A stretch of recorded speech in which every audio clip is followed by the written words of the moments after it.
కన్నడ అగ్ర కథానాయకుడు శివరాజ్ కుమార్, ఉపేంద్ర, రాజ్బీ శెట్టి ప్రధాన పాత్రలో నటించిన చిత్రం 45. ప్రముఖ సంగీత దర్శకుడు అర్జున్ జన్య ఈ చిత్రంతో దర్శకుడిగా పరిచయం అవుతున్నారు. సూరజ్ ప్రొడక్షన్స్ బ్యానర్ పై ఎం రమేష్ రెడ్డి భారీగా నిర్మించిన ఈ చిత్రాన్ని తెలుగులో మైత్రి మూవీ మేకర్స్ జనవరి 1న విడుదల చేస్తున్నారు. ఈ సందర్భంగా హైదరాబాద్ లో ప్రీ రిలీజ్ ఈవెంట్ నిర్వహించింది ఫిలిం టీమ్.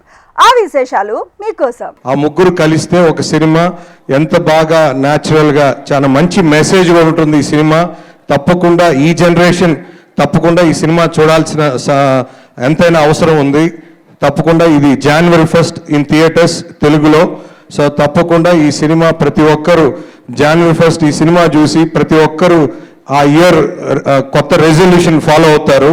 తప్పకుండా ఈ అవకాశం ఇచ్చిన ప్రతి ఒక్కరికి ఈ ధన్యవాదాలు తెలుపుకుంటూ థ్యాంక్స్ అండి.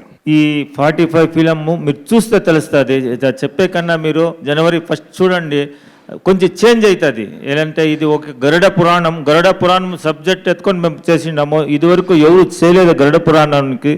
దాంట్లో శివన్న ఏం యాక్ట్ చేసినారు, ఉపేంద్ర సార్ ఏం యాక్ట్ చేసినారు, రాజ్బీ శెట్టి అన్నది మీరు చూస్తే మేము చెప్పే కన్నా మీరు చూడండి.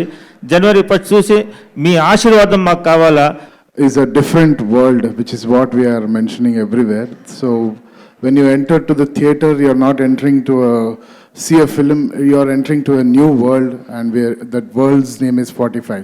The 45 days of that world will really mesmerize you with an amazing star cast and amazing different characters in the film.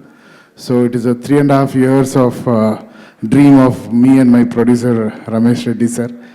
And I have the icons and legends of our Kannada industry, Shri Dr. Shivraj Kumar sir, and the real star, the king of the directors, Upendra sir, and Rajbee Shetty.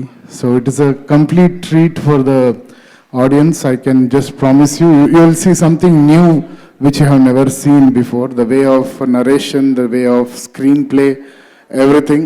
So I just request all the Telugu audience to bless our team and support us. Thank you so much. మన గీతమ్మ గారు ఎప్పుడో చెప్తా ఉంటారు, అది ఏంటి ఎలా వచ్చింది ఈయనకి ఐడియా, ఎలా రాశారు ఇది అని అప్పుడప్పుడు చెప్తా ఉంటే నేను ಆ ಟೈಮ್ ನೋಡಿರಲಿಲ್ಲ ಪಿಕ್ಚರ್.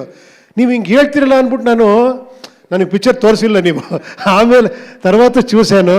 రియల్లీ షో ఒక డైరెక్టర్ శివಣ್ణ గారు చెప్పారు, ఈ ఫిలం అయిన తర్వాత ఒక ఎక్స్ట్రాండరీ డైరెక్టర్ అయిపోతారు అని. రియల్గా చెప్తున్నాను, మీరు చూస్తే మీరు ఇదే మాట చెప్తారు. అంత ఒక మంచి ఫిలంలో నాకు గెటప్ ఇచ్చారు, ఎవరు డేరే చేయలేదు అలాంటి ఒక గెటప్ ఇచ్చారు. మీరు చూడండి ఆ గెటప్ అలా ఉంది, ఆ పర్ఫార్మెన్స్ ఏం కావాలో స్ట్రిక్ట్గా లేదు. సార్ నాకు ఇది కావాలా, అది సీనియారిటీలో ఏం లేదు. సార్ ఇదే సార్ నాకు ఇంత కావాలి, అలా ఇది కరెక్ట్ సార్, బాగా సార్, ఓకే సార్. ఇంత సాఫ్ట్గా అంత భయంకరంగా ఫిలం చేశారు. హ్యాట్స్ ఆఫ్ డైరెక్టర్ గారు, really God bless you, super. డెఫినెట్గా తెలుగులో ఎప్పుడూ టాలెంట్ అంటే ఇంతుంటే ఇంత చూస్తారు, అందుకే నేను ఇక్కడ ఉన్నాను. డెఫినెట్గా మీకు అలాగే ప్రోత్సాహం ఇస్తారు. డెఫినెట్గా I wish you all the best. మీరు చూడండి, మీరు బ్లెస్ చేయండి. Thank you very much. Interval point తర్వాత క్లైమాక్స్ చెప్పేశారు, చాలా అట్రాక్ట్ అయింది. తర్వాత చెప్పారు, నేను ఇచ్చేస్తాను అన్న ఎవరిగారు డైరెక్ట్ చేసింది, ఎందుకైతే అలా చేస్తారు, మీరు చేయండి, ఇంత బాగా చెప్పి ఎందుకు ఇంకొకటికి మీరు క్రెడిట్ ఇస్తున్నారు, మీరు చేయండి అని చెప్పాను. నేను చేయవచ్చా, 100% చేయవచ్చు, మీరు చేయండి. తర్వాత ఆ టైంలో డికేడి షోలో నేను అర్జున్ జయ గారు అన్ని జడ్జెస్గా ఉంటాము. తర్వాత ఒక 10 days తర్వాత ఒక 2-3 scenes చేసి వచ్చారు అనిమేషన్లో. I was shocked. The way he designed the story, the way he told, the shots, everything.